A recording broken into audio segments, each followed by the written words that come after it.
Bonjour à tous, ça fait longtemps qu'on n'a plus fait de vidéo en voix off, donc je suis heureux de vous retrouver. Aujourd'hui on va parler du principal virus qui pervertit nos universités, le gauchisme. Quoi? Qui vous a donné cet ordre? On va commencer cette vidéo probablement par l'exemple le plus parlant, c'est la faculté de Nanterre. Faut savoir qu'à Nanterre en 2022, il y a un ensemble de gauchistes, donc qu'on appelait les sans-fac, qui ont décidé d'occuper pendant plusieurs mois des bâtiments de l'université. Évidemment ça s'est fait parfaitement illégalement, conformément aux idées de gauche, qui ne respectent en rien le droit français. Lève pas la main, t'es une femme, reste à ta place. Lève pas la main, t'es une femme, reste à ta place.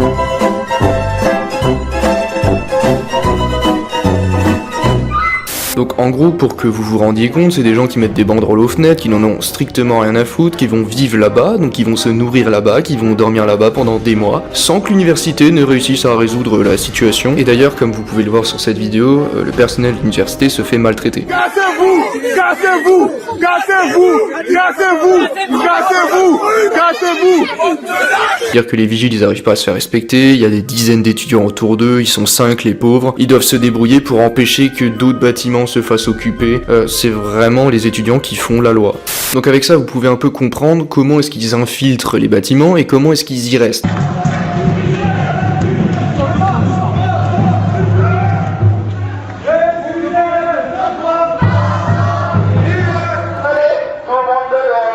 Mais ce que vous savez pas, c'est qu'ils se filment à l'intérieur. Ça fait 2 mois et un jour qu'on occupe les bâtiments de la présidence pour pouvoir obtenir nos inscriptions.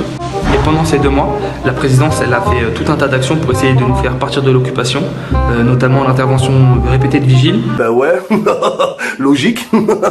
C'est-à-dire qu'ils vivent leur vie normalement dans les bâtiments après. C'est la danse des canards qui en sortant de la mare se secouent le bas des reins et font coin coin. C'est-à-dire qu'ils font des vidéos, ils se plaignent, enfin, en fait, le quotidien normal de quelqu'un de gauche. Tous les sans-fac n'ont pas reçu de proposition et les ont donc encore moins refusées. On m'a proposé quelque chose à Paris.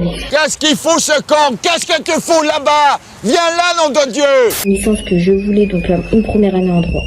Mais si Paris 8 me propose quelque chose, pourquoi pas Nanterre? Non, t'as pas contre le mur, gros. On me propose un autre établissement pour que je quitte cette campagne. Mais il faut comprendre qu'on se bat tous ensemble. On se bat tous ensemble pour les inscriptions à Nanterre. Et je lâcherai pas. Quelle que soit la proposition, je me bats pour mon dossier et pour le dossier des autres. On a l'impression de quelqu'un qui n'a pas en fait les idées claires sur rien. Donc en fait, cette meuf n'a pas compris comment fonctionnent les études supérieures. Tu es prise là où on veut bien te prendre, en fonction de tes résultats. Donc si on te prend à Paris, tu n'as pas à râler parce qu'on te prend pas à Nanterre. Au bout d'un moment, il s'agirait un peu de grandir.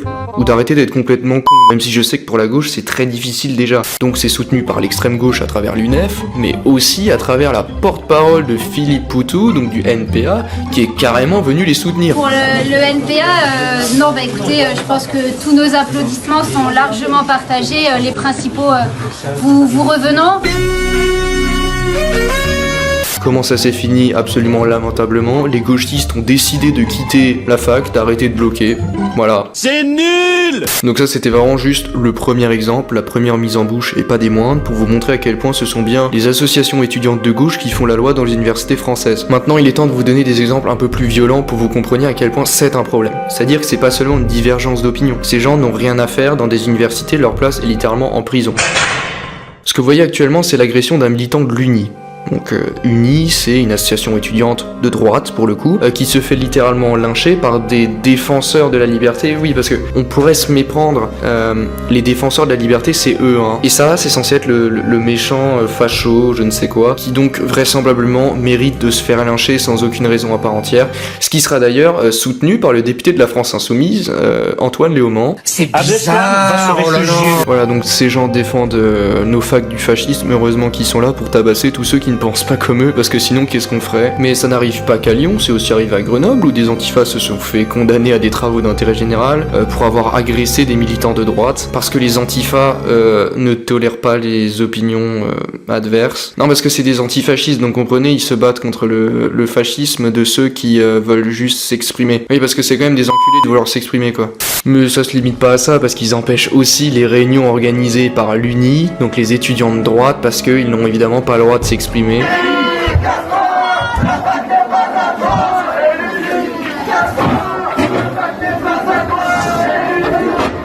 Voilà, donc pour résumer, on voit des gens qui se bousculent, qui essayent de forcer l'entrée dans un amphithéâtre, et ce, évidemment, pour perturber un événement qui a lieu dans le dit amphithéâtre. Ces gens-là, qui ont blessé quelqu'un qui est au sol d'ailleurs, sont des gens bien de gauche. Tous ceux qui sont contre la France insoumise, tous ceux qui sont contre les mouvements décoloniaux et tout ça sont à l'extrême droite, sont des fascistes.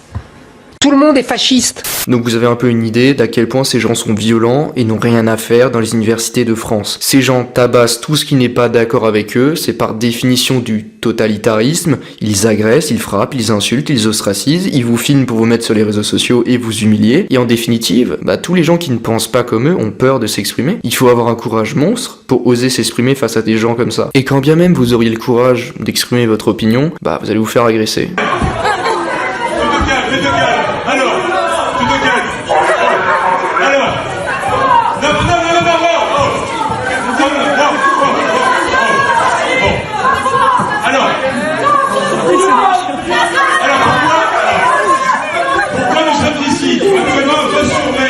Ce que vous voyez ici, c'est donc le président de l'UNI de l'université d'Aix-Marseille qui se fait dégager d'un amphithéâtre parce que visiblement il n'a pas le droit d'être là, par 5 personnes qui vont le pousser violemment et qui vont l'insulter. Voilà ce que c'est être aujourd'hui de droite et assumer ses convictions politiques, c'est se faire insulter, se faire pousser par 5 personnes devant une assemblée de moutons qui ne réagissent pas et qui trouvent ça parfaitement normal. Après effectivement on n'a pas le contexte, donc on va partir du principe qu'il a dû les menacer ou je ne sais quoi, partons de ce principe-là. Même si on part de ce principe-là, que donc le président de l'UNI serait en faute, comment vous expliquez ça ?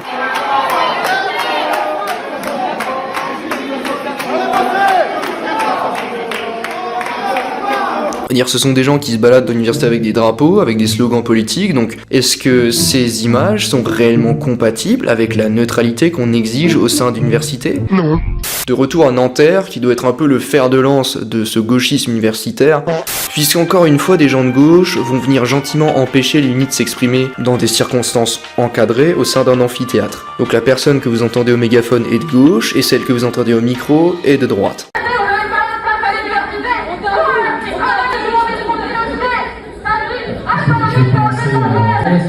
Ça bloque, ça fait des émeutes, etc. Et après ça vient fouiller.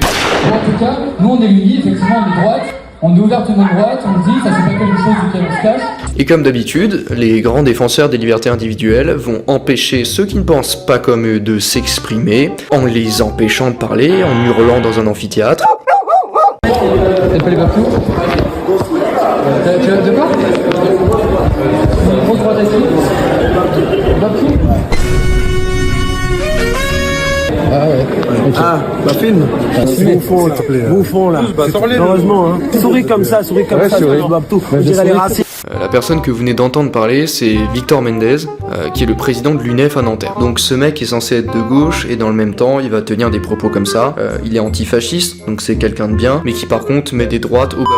Ce qu'il vient dire, c'est non seulement une insulte à caractère racial, mais c'est également un appel à la violence. Pour qu'on résume très simplement, sur toutes les condamnations qu'a eu Éric Zemmour, qui est quand même la personne la plus détestée de ce pays, aucun de ses propos n'a été d'une telle violence. Ce mec appelle directement à mettre des droites à des gens du simple fait de leur couleur de peau. Il est censé être de gauche. Je trouve ça pour le moins bizarre. Mais on n'a pas encore parlé du temple originel du gauchisme, Sciences Po Paris. La République, c'est moi! À Sciences Po, ce qui est formidable, c'est qu'on a l'impression qu'en fait, l'administration n'existe pas et que l'université de Sciences Po n'est pas une université, mais juste un lieu où on peut manifester avec des drapeaux de la Palestine à peu près quand on veut, sans risquer quoi que ce soit.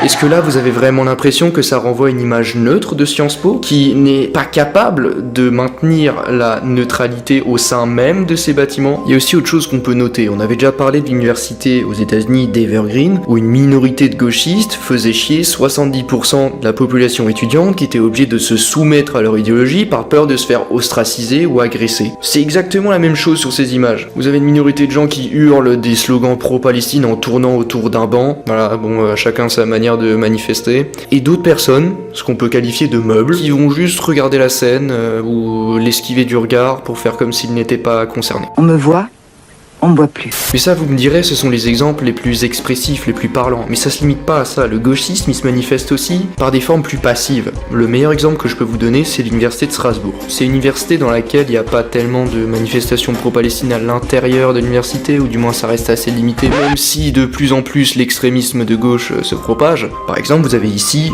pas de faf dans nos facs à l'entrée de l'université directement, ou encore sur cette tôle qui semble abriter des travaux, une menace de mort indirecte pour tous ceux qui seraient de droite.